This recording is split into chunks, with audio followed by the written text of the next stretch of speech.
So Dr. Kim and I are just going to give a brief recap from yesterday and get started with our presenters for today. So Dr. Kim?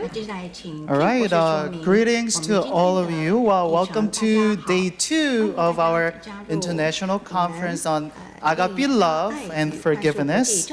I would like to share some of my reflections with you this morning. This is what I was thinking a lot about yesterday. Maybe some of you too, I'm not sure. But as a self-conscious person, I was thinking a lot about whether or not I was correctly pronouncing or mispronouncing some of the presenters' names. Given the theme of this conference, and the purpose of our talk right now is to kind of share our reflections and highlights from yesterday. Somehow I had to make a connection between me mispronouncing and the theme of this conference, which is Agape Love and Forgiveness, right? I came to this conclusion. Maybe by mispronouncing some of your names and offending you, I was giving you a concrete opportunity to apply what you have learned yesterday. I was giving you opportunities so that you could grow in the virtue of forgiveness and love toward me by developing understanding, empathy, kindness, compassion, and even love. I'm going to go with that too. Oh, thank you. Thank you. We tried. Yep. And I was thinking, as your MC today, I'll be happy to continue to give you that opportunity. I might continue to mispronounce your name so that you can more concretely apply what you have learned yesterday. On a more serious note, I was actually reflecting on what it means that at the highest level, forgiveness is an expression of agape love. Let's think about that for a moment. At the highest level, forgiveness is an expression of agape love. Agape love is the high form of forgiveness, and forgiveness flows from that agape love. What does that mean? That's something that I was thinking about. And it's very profound. I feel like we could have a philosophy class on that question alone.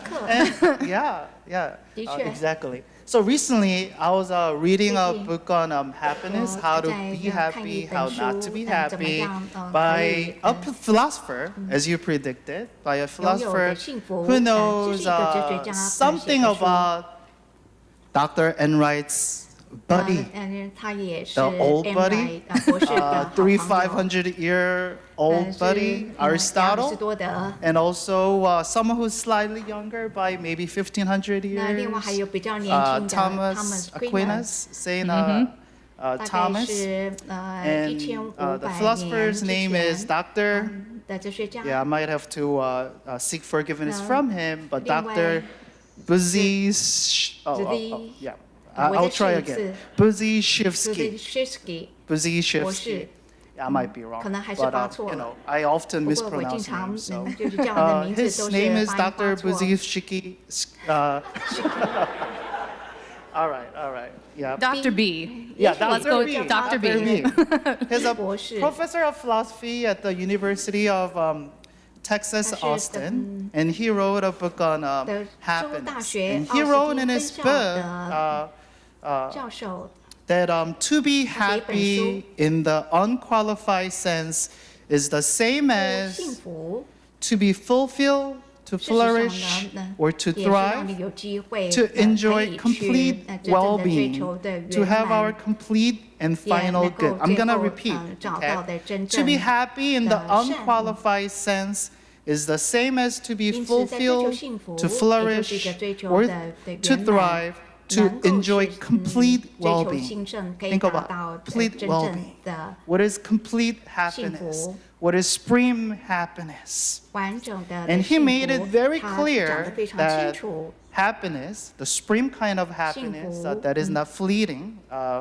He mentioned that it's not pursuing momentary satisfaction. It's not really seeking pleasure for the moment.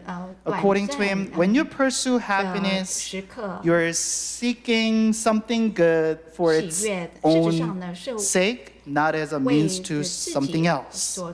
So it essentially is the concept of, well, I don't really know Latin, but summum bonum, which means greatest good. The kind of good that you pursue for its own sake, because it is good in and of itself. He also mentioned that happiness is like the fulfillment of the ultimate desire. Fulfillment of the ultimate desire. He explained that it is not about having a good moment. It's not about having a good time, but having a good life. I know many of you are having a good time. I'm having a good time too. This is actually my first time visiting Madison, Wisconsin in 6 years. First time visiting after I graduated. And I'm having a pretty good time. I met some of my old friends. But I mean, I want you to have a good time here, okay? Don't get me wrong. But I guess that might not be the ultimate goal of being here. As a result of this conference, I think, in my opinion, if you're determined to have a good life, not just good moment. If you're determined to have a good life, not just good moment, I think we are moving toward the ultimate good, summum bonum, the greatest good. And as you strive to lead a truly and lastingly flourishing life by pursuing summum bonum, I think you'll enjoy complete well-being. That's something that I was thinking about. As I was thinking about forgiveness is the expression of agape love. So think about this, how good it is to practice the virtue of forgiveness for its own sake.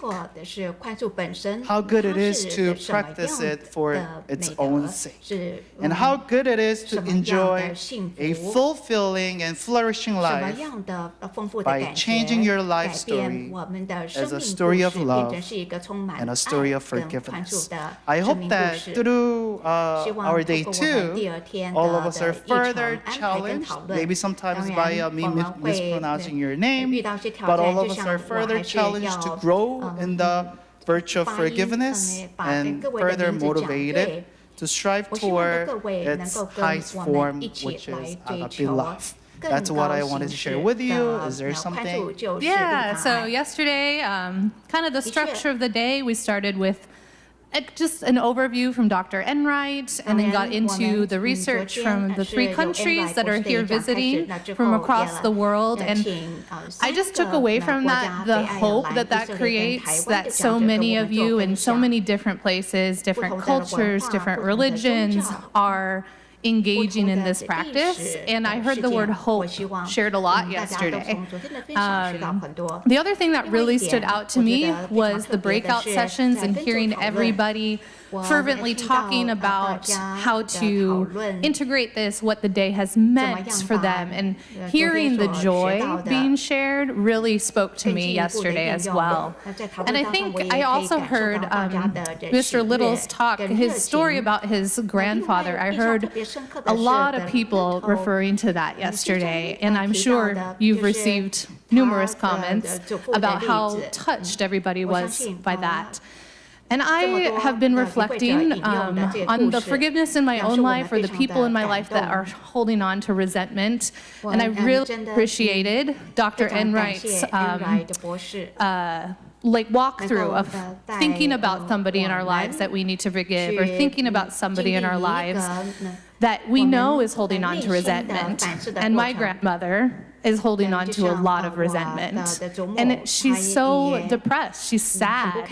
And so I can see what that does to her, and my siblings can see what that does to her. And we are choosing not to hold on to those resentments in the same way that she did. So hopefully breaking that cycle that gets passed on from generation to generation of hatred and not forgiving and not loving. The other thing that really stood out to me yesterday, and I discussed this with a few people, a friend of mine was able to come yesterday for the conference. He's unable to come today. But he sent me, he didn't really know what he was getting into. He mostly was coming because I invited him. He didn't really understand the topic or anything. I said, you know, it's on love and forgiveness. Just come, it's going to be great. And so he's here, you know, listening to the first few talks, and he texted me while I was back there, and he said, does this have to do with the Bible or God or anything? And I said, no, actually, it doesn't matter if you practice a religion or not. Love and forgiveness are moral virtues, whether or not you practice any type of faith. And he really thought that was interesting, and it made me think about how many times I hear people say they can't engage in forgiveness because that's a religious thing. Or I don't really believe in God, so forgiveness is like a taboo word. And I want to make that more accessible to people who don't practice any faith, to make them feel like I can still engage in this practice. So his question just really made me think about how people who don't practice any religion perceive people who do practice religion, or perceive the terms agape love and forgiveness. So it's something I'm holding on to and reflecting. I also had an opportunity to practice forgiveness in the last 24 hours. So Dr. Kim and I, last night, agreed that we weren't going to write anything to say this morning. We weren't given a script this morning. So we parted ways saying like, yeah, we'll just chit-chat and talk and not write anything out. And then I get here this morning and he's like, oh, I wrote something out. And I said, what? I didn't write anything out. You said you weren't going to. And he said, well, it's an opportunity for forgiveness. Am I forgiven? You are forgiven. Thank you. You're welcome. Appreciate it.